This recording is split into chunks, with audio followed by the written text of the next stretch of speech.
رشتوں کو جوڑنے کے بارے میں، تعلقات اچھے رکھنے کے بارے میں. حقیقت یہ کہ کامیاب انسان وہی ہے جس کے تعلقات اچھے ہوں، جو لوگوں کے ساتھ رہنا جانتا ہو. اور یہاں پر والذین یصلون ما امر اللہ بہ ان یوصل، کہ وہ تمام امور جن کو اللہ نے ملانے کا حکم دیا ہے ان کو ملائیں. مثلاً اللہ اور اس کے رسول پر ایمان، اللہ اور اس کے رسول کے ساتھ محبت، اللہ وحدہ کی عبادت، اس کے رسول کی اطاعت کے لیے سر تسلیم خم کرنا، سب اس میں داخل ہے. اور اسی طرح انسانوں کے ساتھ سب سے پہلے ماں باپ کے ساتھ اپنی زبان سے، اپنے عمل سے اچھا سلوک کر کے صلہ رحمی کرنا اور ان کی نافرمانی نہ کرنا.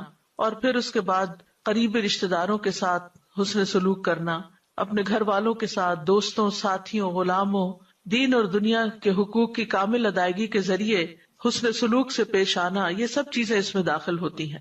یہاں پر جو لفظ آیا ہے والذین یصلون، وہ لوگ جو جوڑتے ہیں. وصل کا اصل معنی ہے احسان و اکرام، صلہ رحمی کے لیے، لیکن اس میں سارے نیکی کے کام، اطاعت کے کام شامل ہو جاتے ہیں. اور ہر تعلق والے کے ساتھ احسان کرنا، خواہ وہ ماں کی طرف سے رشتہ دار ہو یا باپ کی طرف سے نسب کے رشتے ہوں، ان سب کے ساتھ محبت اور احسان کا معاملہ کیا جائے.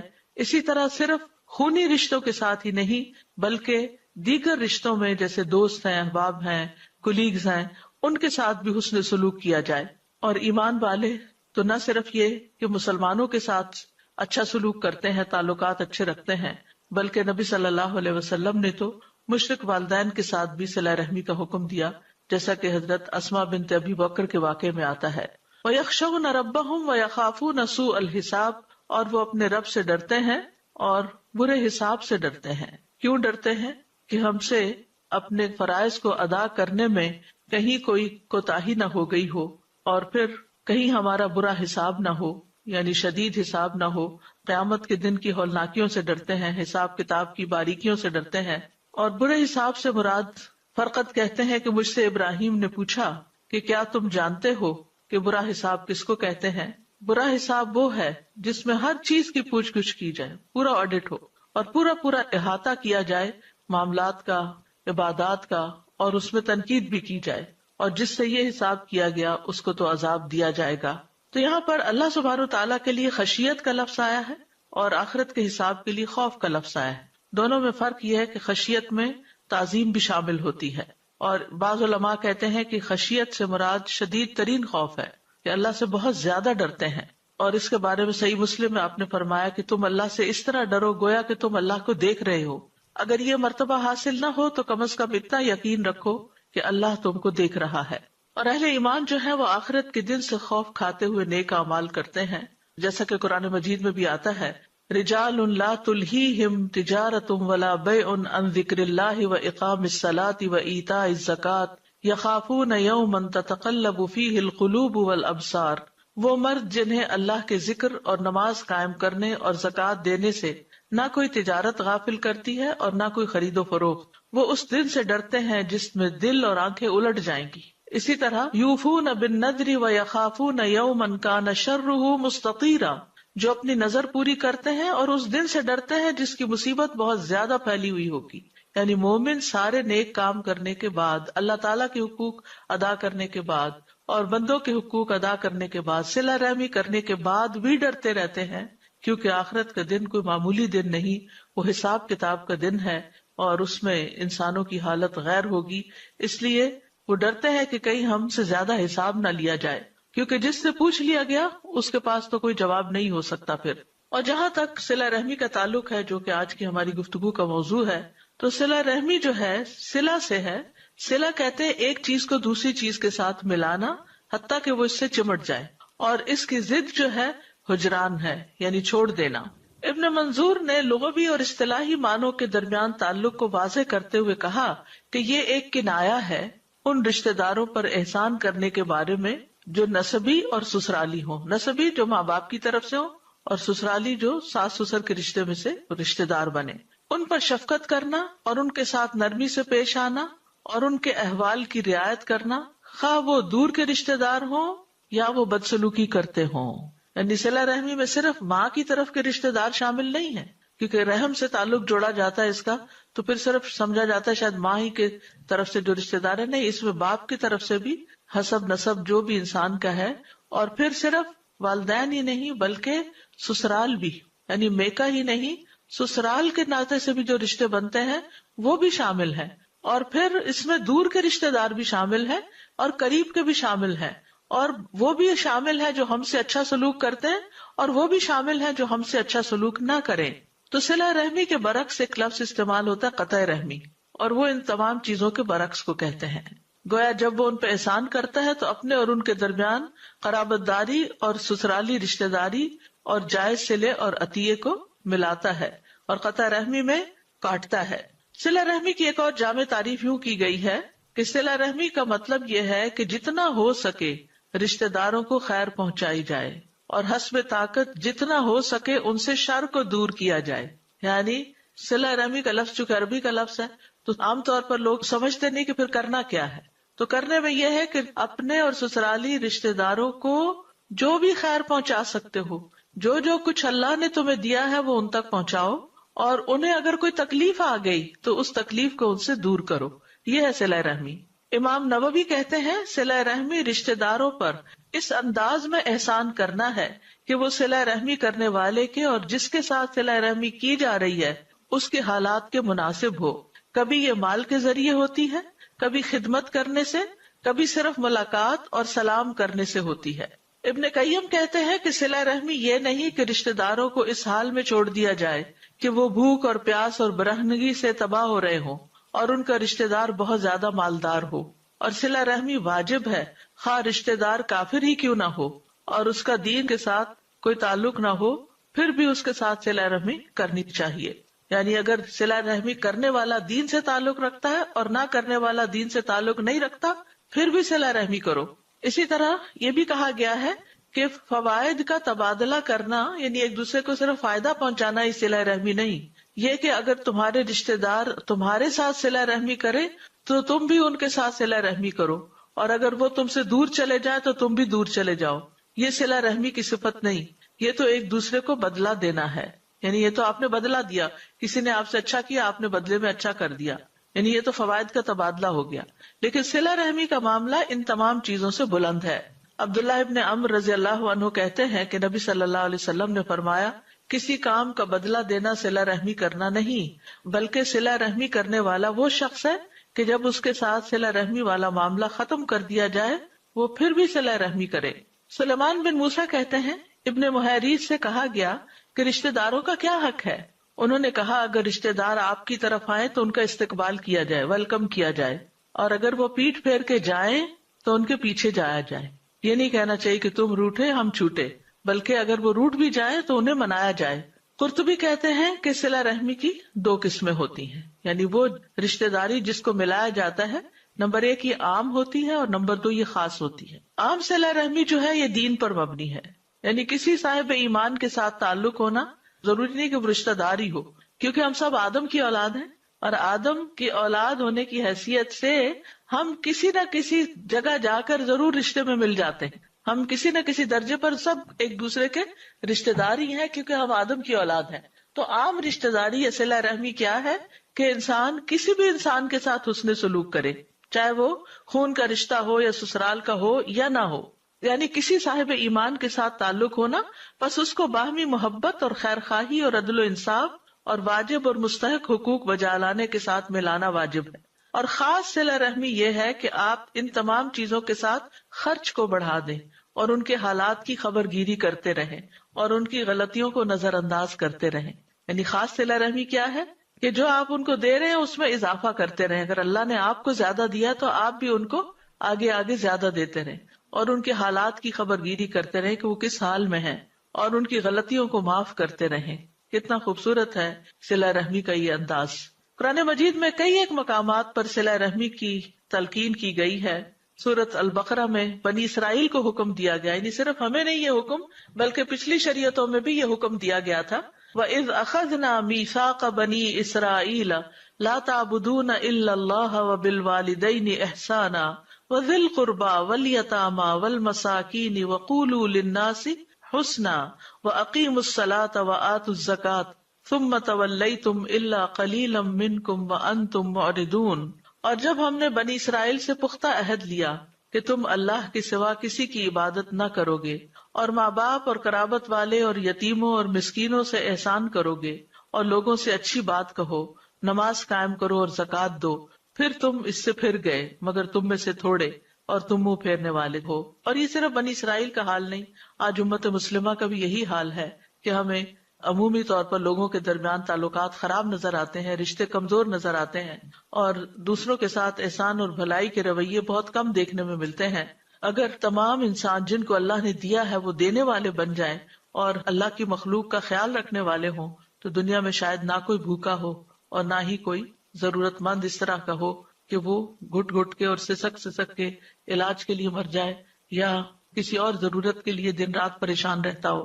اسی طرح سورۃ النساء میں بھی حکم دیا گیا، وَاعْبُدُوا اللَّهَ وَلَا تُشْرِكُوا بِهِ شَيْئًا وَبِالْوَالِدَيْنِ إِحْسَانًا وَبِذِي الْقُرْبَى وَالْيَتَامَى وَالْمَسَاكِينِ وَالْجَارِ ذِي الْقُرْبَى وَالْجَارِ الْجُنُبِ وَالصَّاحِبِ بِالْجَنبِ وَابْنِ السَّبِيلِ وَمَا مَلَكَتْ أَيْمَانُكُمْ إِنَّ اللَّهَ لَا يُحِبُّ مَنْ كَانَ مُخْتَالًا فَخُورًا۔ اور اللہ کی عبادت کرو اور اس کے ساتھ کسی چیز کو شریک نہ بناؤ، اور ماں باپ کے ساتھ اچھا سلوک کرو، اور قرابت والوں کے ساتھ، اور یتیموں اور مسکینوں اور قرابت والے ہمسائے اور اجنبی ہمسائے اور پہلو کے ساتھی اور مسافر کے ساتھ، اور ان کے ساتھ بھی جن کے مالک تمہارے دائیں ہاتھ بنے ہیں۔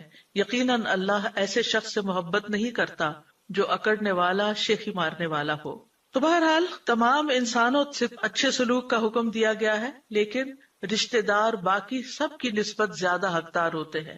سورۃ انفال میں آتا ہے وَأُولُو الْأَرْحَامِ بَعْضُهُمْ أَوْلَىٰ بِبَعْضٍ فِي كِتَابِ اللَّهِ إِنَّ اللَّهَ بِكُلِّ شَيْءٍ عَلِيمٌ، اور رشتہ دار اللہ کی کتاب میں ایک دوسرے کے زیادہ حقدار ہیں، بے شک اللہ ہر چیز کو خوب جاننے والا ہے۔ ایمان لانے کے بعد اللہ کو جو محبوب ترین عمل ہے وہ صلہ رحمی ہے۔ خثعم قبیلہ کے ایک آدمی سے روایت ہے، وہ کہتے ہیں کہ میں نبی صلی اللہ علیہ وسلم کے پاس آیا جبکہ آپ اپنے صحابہ کے پاس بیٹھے ہوئے تھے۔ میں نے کہا، آپ ہیں جو یقین رکھتے ہیں کہ آپ اللہ کے رسول ہیں؟ آپ نے فرمایا، ہاں۔ میں نے کہا، اللہ کے رسول کون سے اعمال اللہ کو زیادہ محبوب ہیں؟ آپ نے فرمایا، اللہ پر ایمان۔ میں نے کہا، اللہ کے رسول پھر کون سا عمل؟ آپ نے فرمایا، صلہ رحمی۔ میں نے کہا، اللہ کے رسول پھر کون سا عمل؟ آپ نے فرمایا، نیکی کا حکم دینا اور برائی سے روکنا۔ میں نے کہا، اللہ کے رسول کون سے اعمال اللہ کو سب سے زیادہ ناپسند ہے؟ آپ نے فرمایا، اللہ کے ساتھ شرک کرنا۔ میں نے کہا، اللہ کے رسول پھر کون سا عمل؟ آپ نے فرمایا، قطع رحمی، یعنی رشتے کاٹنا، لوگوں سے تعلقات کاٹ لینا۔ میں نے کہا، اللہ کے رسول پھر کون سا عمل؟ آپ نے فرمایا، برائی کا حکم دینا اور نیکی سے روکنا۔ اسی طرح درجے کے لحاظ سے بدترین ہے وہ لوگ کہ جو لوگوں کا حق نہ پہچانے، صلہ رحمی نہ کریں۔ ابو کبشہ انماری سے روایت ہے، وہ کہتے ہیں کہ میں نے رسول اللہ صلی اللہ علیہ وسلم کو فرماتے ہوئے سنا، دنیا 4 قسم کے لوگوں کی ہے۔ ایک وہ آدمی جسے اللہ نے مال اور علم سے نوازا ہو، وہ اس بارے میں اپنے رب سے ڈرتا ہو، صلہ رحمی کرتا ہو، اور اس میں اللہ عز و جل کا حق پہچانتا ہو، اس کا درجہ سب سے اونچا ہے۔ دوسرا وہ آدمی جسے اللہ عز و جل نے علم عطا فرمایا ہو لیکن مال نہ دیا ہو، اور وہ کہتا ہو کہ اگر میرے پاس بھی مال ہوتا تو میں بھی اس شخص کی طرح عمل کرتا۔ آپ نے فرمایا، یہ دونوں اجر و ثواب میں برابر ہیں، یعنی جو اچھی نیت رکھتا ہے وہ اچھا کام کرنے والے کے برابر ہو جاتا ہے۔ تیسرا وہ آدمی جسے اللہ نے مال سے تو نوازا ہو لیکن علم نہ دیا ہو، وہ بدحواسی میں اسے ناحق مقام پر خرچ کرتا رہے، نہ اپنے رب سے ڈرے، نہ صلہ رحمی کرے، نہ اپنے رب عز و جل کا حق پہچانے، اس کا درجہ سب سے بدترین ہے۔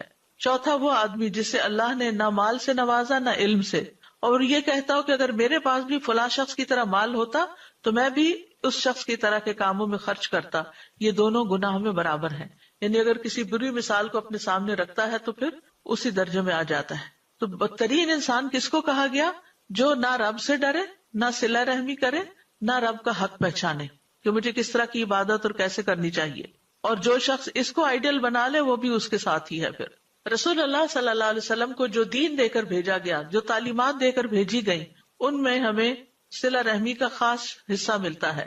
عمرو ابن ابسہ کہتے ہیں، میں مکہ میں نبی صلی اللہ علیہ وسلم کی خدمت میں حاضر ہوا اور آپ سے پوچھا، آپ کون ہیں؟ آپ نے فرمایا، میں نبی ہوں۔ میں نے پوچھا، نبی کیا ہوتا ہے؟ آپ نے فرمایا، مجھے اللہ نے بھیجا ہے۔ میں نے کہا، آپ کو کیا پیغام دے کر بھیجا ہے؟ آپ نے فرمایا، اللہ نے مجھے صلہ رحمی کرنے، بتوں کو توڑنے اللہ کو ایک قرار دینے اور اس کے ساتھ کسی کو شریک نہ ٹھہرانے کا پیغام دے کر بھیجا ہے۔ اسی طرح نبی صلی اللہ علیہ وسلم نے صلہ رحمی کا تاکیدی حکم بھی دیا۔ ابو ذر رضی اللہ عنہ کہتے ہیں میرے خلیل نے مجھے 7 باتوں کا حکم دیا ہے، یہ کہ میں قرابت دار سے تعلق قائم رکھوں، اگرچہ وہ پیٹھ پھیرے، اگرچہ وہ ہم سے اچھا سلوک نہ کرے، پھر بھی اس سے رشتہ جوڑ کے رکھوں۔ اسی طرح ایک اور جگہ پر فرمایا اتقوا اللہ وصلوا ارحامکم، اللہ کا تقوی اختیار کرو اور صلہ رحمی کرو۔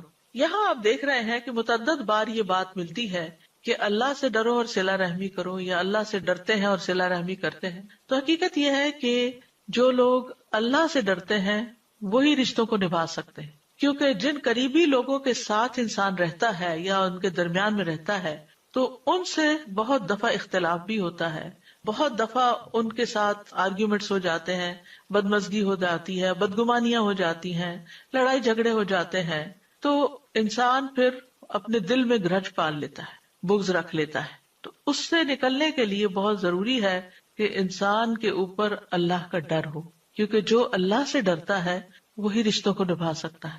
اگر اللہ سے نہ ڈرا جائے، انسان اگر اپنی خواہش نفس پہ چلنے لگے تو پھر انسان کے حالات میں بہتری نہیں آ سکتی۔ حضرت انس رضی اللہ عنہ سے مروی ہے کہ نبی صلی اللہ علیہ وسلم نے اپنی بیماری کے ایام میں فرمایا تمہارے رشتہ دار یعنی رحم کے رشتوں کو توڑنے سے بچو۔ صلہ رحمی کرنے کا جب حکم ملتا ہے اور اتنی تاکید ملتی ہے تو بعض اوقات ہم یہ سوچنے لگتے ہیں کہ شاید اس سے مراد دوسروں کو فائدہ پہنچانا ہے یا دوسروں کا فائدہ ہے، لیکن حقیقت یہ ہے کہ یہ انسان کے اپنے حق میں بہت فائدہ مند ہے۔ جو انسان جوڑنے والا ہوتا ہے، جو انسان دینے والا ہوتا ہے، وہی پانے والا ہوتا ہے، اسی کو خیر ملتی ہے۔ تو صلہ رحمی جو ہے آپس میں محبت بڑھانے کا ذریعہ ہے۔ ابن عمر کہتے ہیں جو اپنے رب کا تقوی اختیار کرے اور صلہ رحمی کرے اس کی موت میں تاخیر کر دی جاتی ہے، یعنی عمر لمبی ملتی ہے اس کو، اور اس کے مال میں اضافہ کر دیا جاتا ہے، اور اس کے گھر والے اس سے محبت کرنے لگتے ہیں۔ اب یہ وہ چیزیں ہیں جو ہم سب کی خواہش اور تمنا ہے کہ ہمیں لمبی زندگی ملے، مال زیادہ ملے، گھر والوں کی محبت ملے، شوہر کی محبت ملے، بچوں کی محبت ملے۔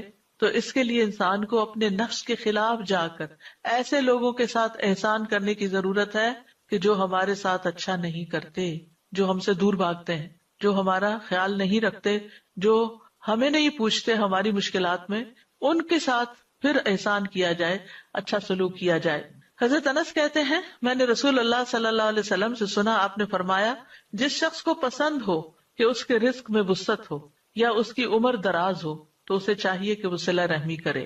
انس بن مالک سے مسند احمد کی روایت ہے جس شخص کو یہ بات پسند ہو کہ اس کی عمر میں برکت اور رزق میں اضافہ ہو جائے اسے چاہیے کہ اپنے والدین کے ساتھ نیکی کرے اور صلہ رحمی کیا کرے۔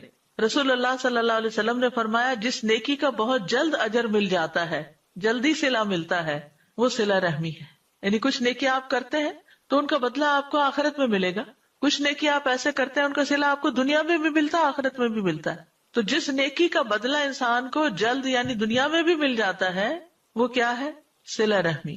یہاں تک کہ کچھ گھرانوں کے لوگ فاجر و فاسق ہوتے ہیں، یعنی دین میں نہیں ہوتے، لیکن وہ صلہ رحمی کرتے ہیں تو ان کے مال بڑھ جاتے ہیں اور ان کے افراد کی کثرت ہو جاتی ہے، یعنی خاندان بھی بڑھ جاتا ہے اور مال بھی بڑھ جاتا ہے۔ اسی طرح ایک اور روایت میں آتا ہے، ابو ہریرہ کہتے ہیں کہ نبی صلی اللہ علیہ وسلم نے فرمایا 3 چیزیں برحق ہیں۔ نمبر 1، جس بندے پر ظلم ہو اور وہ اللہ کی خاطر اس پہ خاموشی اختیار کر لے، اللہ اپنی مدد کے ذریعے اس کی عزت میں اضافہ کرتا ہے۔ نمبر 2، جو آدمی صلہ رحمی کے لیے جود و سخا کا دروازہ کھولتا ہے تو اللہ اس کے مال میں اتنا ہی اضافہ کر دیتا ہے، یعنی کم نہیں ہونے دیتا اس کے مال کو۔ اور جو آدمی اپنے اوپر مانگنے کا دروازہ کھولتا ہے تاکہ اپنا مال بڑھا لے تو اللہ عز و جل اس کی قلت میں اور اضافہ کر دیتا ہے۔ اور پھر یہ بھی ہے کہ رشتہ دار کو دینے کا دگنا اجر ملتا ہے۔ سلمان بن عامر کہتے ہیں نبی صلی اللہ علیہ وسلم نے فرمایا بے شک مسکین آدمی کو صدقہ دینا صرف صدقہ ہے، جبکہ قرابت دار کو صدقہ دینا صدقہ بھی ہے اور صلہ رحمی بھی ہے، دوہرا اجر ہے۔ عمر بن دینار کہتے ہیں جان لو کہ فرض نماز ادا کرنے کے لیے اٹھائے جانے والے قدم کے بعد رشتہ داری کو ملایا جانے والا قدم اجر میں سب سے زیادہ بڑا ہے۔ یعنی نماز کے لیے اٹھتے ہو اور آگے جاتے ہو تو اسی طرح اگر کسی رشتہ دار کے لیے اٹھ کے اس کو ویلکم کرتے ہو یا اس کی خدمت کے لیے جاتے ہو یا اس کی خیر خبر کرتے ہو تو یہ قدم اللہ سبحانہ تعالیٰ کو پسند ہے اور اجر میں بہت بڑا ہے۔ طیبی کہتے ہیں کہ اللہ دنیا میں رشتہ داری ملانے والے کے اثر کو لمبی دیر تک باقی رکھتا ہے تو وہ جلدی کمزور نہیں پڑتا جیسے کہ رشتہ داری کاٹنے والے کے اثرات کمزور پڑ جاتے ہیں، یعنی انفلوئنس نہیں کر سکتا جو رشتے کاٹے۔ صلہ رحمی دنیا میں بھی کام آتی ہے اور قبر میں بھی کام آئے گی۔ نبی صلی اللہ علیہ وسلم نے فرمایا میت کو جب اس کی قبر میں رکھا جاتا ہے تو وہ ان کے پلٹ جانے کے وقت ان کے جوتوں کی آواز سنتی ہے، سو اگر وہ مومن ہوتا ہے تو نماز اس کے سرہانے ہوتی ہے، روزہ اس کی دائیں طرف ہوتا ہے، زکوٰۃ اس کی بائیں طرف ہوتی ہے، اور دیگر نیک کام، صدقہ، صلہ رحمی، نیکی اور لوگوں سے اچھائی اس کے دونوں پاؤں کے پاس ہوتے ہیں۔ تو اس سے کیا پتہ چلتا ہے کہ قبر میں اگر عذاب آنے لگے تو صلہ رحمی جو ہے وہ پروٹیکشن کا کام دیتی ہے، اور وہ کہتے ہیں کہ میری طرف آنے کا کوئی راستہ نہیں ہے۔ پھر اسی طرح آخرت میں بھی جو لوگ ایمان لائے اور ان کی اولاد کسی بھی درجے میں ایمان کے ساتھ ان کے پیچھے چلی تو اللہ تعالیٰ فرماتے ہیں ہم ان کی اولاد کو ان کے ساتھ ملا دیں گے اور ان سے ان کے عمل میں کچھ کمی نہ کریں گے۔ ہر آدمی اس کے عوض جو اس نے کمایا گروی رکھا ہوا ہے، ہر آدمی جو اس نے کمایا اس کے عوض گروی رکھا ہوا ہے، یعنی اس کی جان نہیں چھوٹ سکتی جب تک کہ وہ اپنی جان کا کوئی تاوان نہ دے دے۔ اسی طرح یہ کہ صلہ رحمی جنت میں لے جانے والا عمل ہے۔ نبی صلی اللہ علیہ وسلم نے پہلی تعلیم جو مدینہ والوں کو دی تھی وہ کیا تھی کہ سلام پھیلاؤ، اچھی گفتگو کرو، صلہ رحمی کرو، اور راتوں کو جب لوگ سو رہے ہوں تو تم قیام کرو، تم سلامتی کے ساتھ جنت میں داخل ہو جاؤ گے۔ اس کے برعکس جو دوسرا رویہ ہوتا ہے جس میں انسان رشتہ داروں کو پوچھتا بھی نہیں ہے، ان کی خیر خیریت بھی نہیں لیتا، وہ ہے قطع رحمی، رشتوں کو کاٹنا۔ سورۃ البقرہ میں اللہ تعالیٰ فرماتے ہیں جو اللہ کے عہد کو اس کے مضبوط باندھ دینے کے بعد توڑ دیتے ہیں اور جس چیز کا اللہ نے جوڑنے کا حکم دیا اس کو کاٹ ڈالتے ہیں اور زمین میں فساد کرتے ہیں، یہی لوگ دراصل خسارہ پانے والے ہیں۔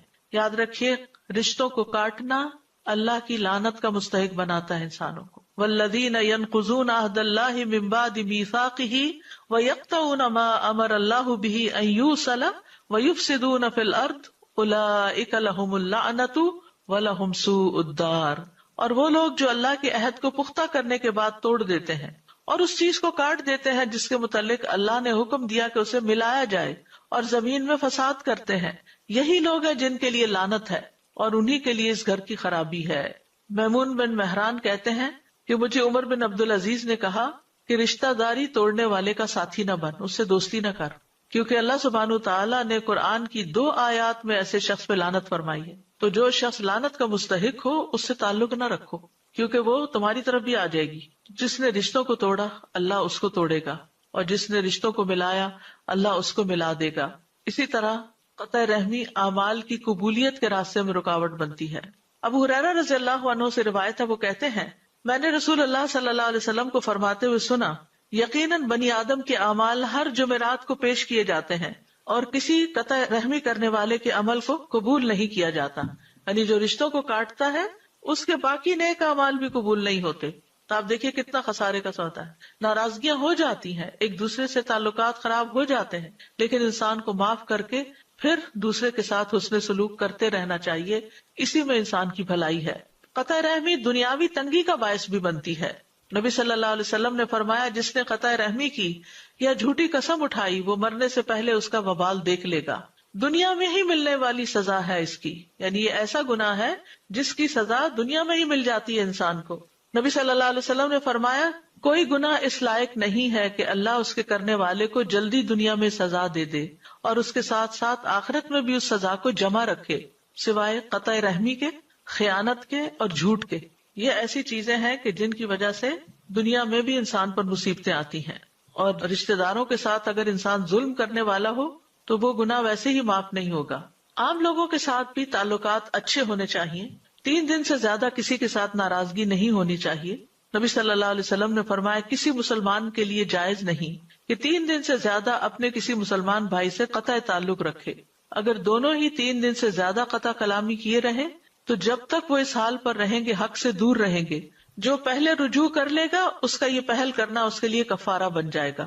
اگر اس نے دوسرے کو سلام کیا لیکن اس نے جواب نہ دیا تو سلام کرنے والے کو فرشتے جواب دیں گے اور رد کرنے والے کو شیطان۔ اگر وہ دونوں قطع تعلقی کی حالت میں مر گئے تو جنت میں اکٹھے کبھی نہ ہو سکیں گے۔ اسی طرح 1 سال تک قطع رحمی کیے رکھنا دوسرے کو قتل کرنے کے برابر ہے۔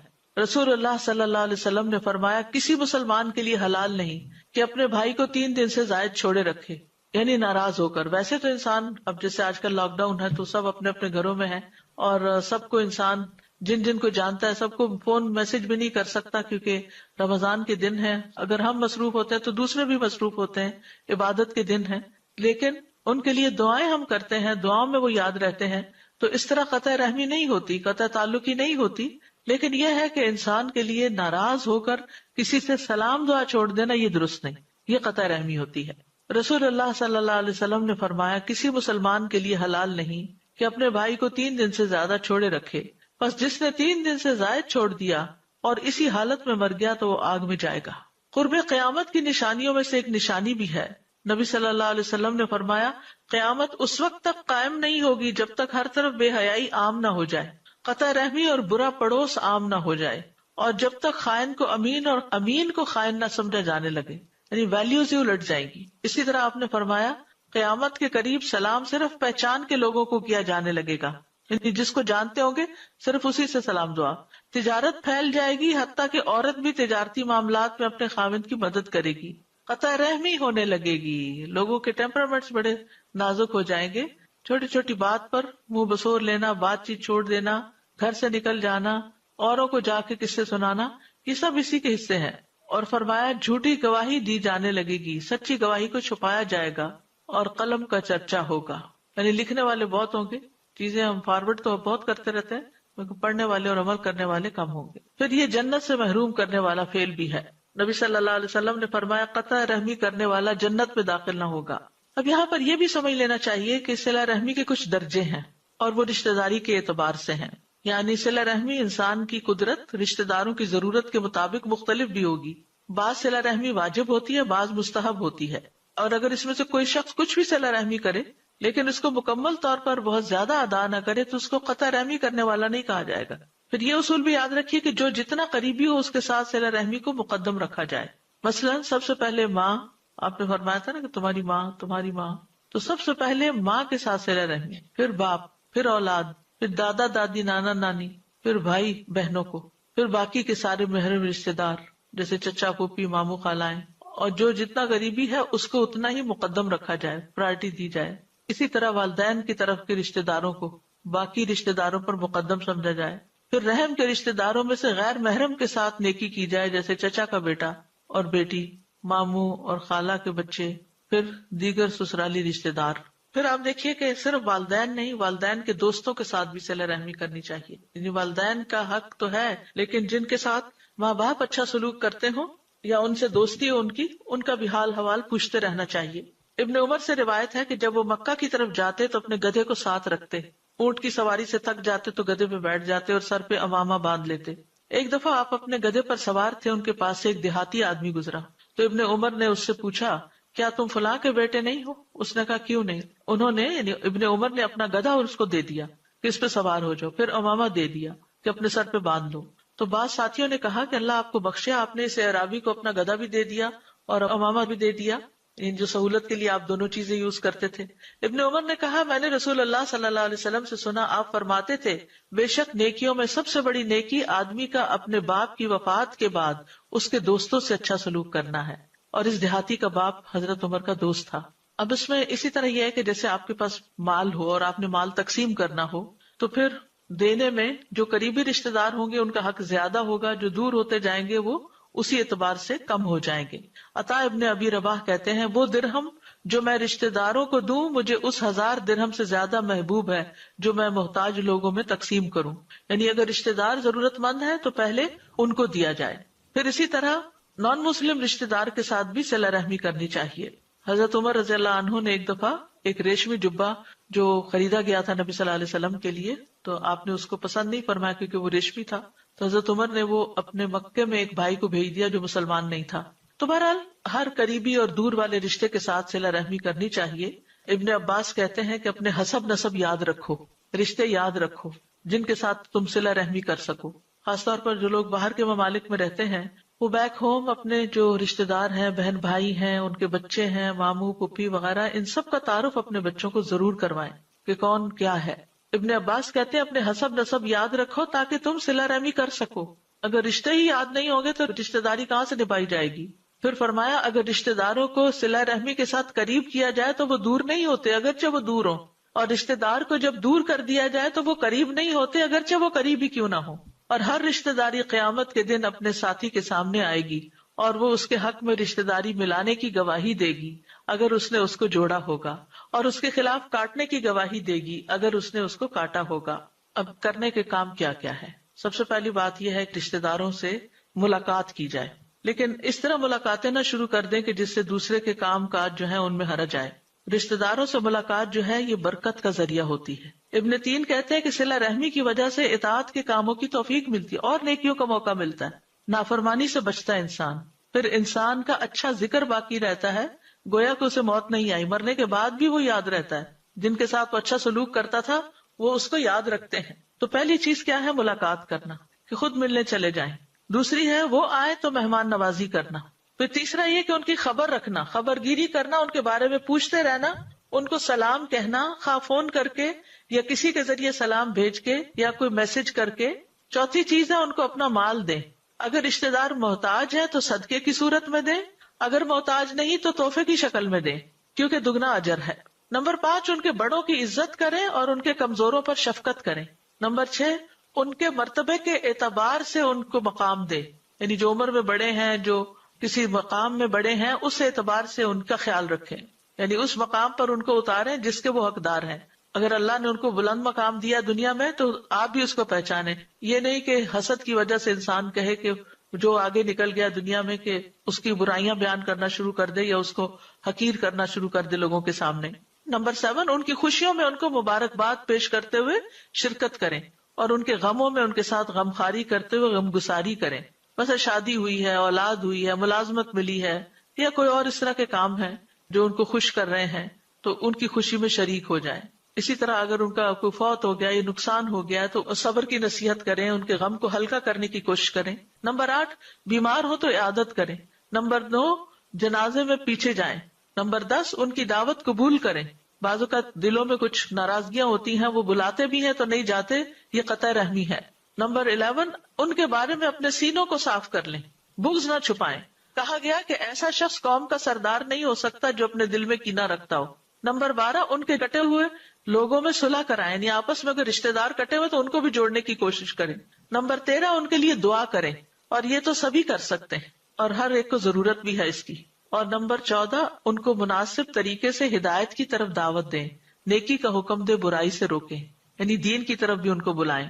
اور ہمیں یہ دعا ضرور کرنی چاہیے، اللہم الف بین قلوبنا واصلح ذات بیننا واہدنا سبل السلام ونجنا من الظلمات الى النور وجنبنا الفواحش ما ظہر منها وما بطن وبارک لنا فی اسماعنا وابصارنا وقلوبنا وازواجنا وذریاتنا وتب علینا انک انت التواب الرحیم وجعلنا شاکرین لنعمتک مثنین بہا قابلیہا واتمہا علینا۔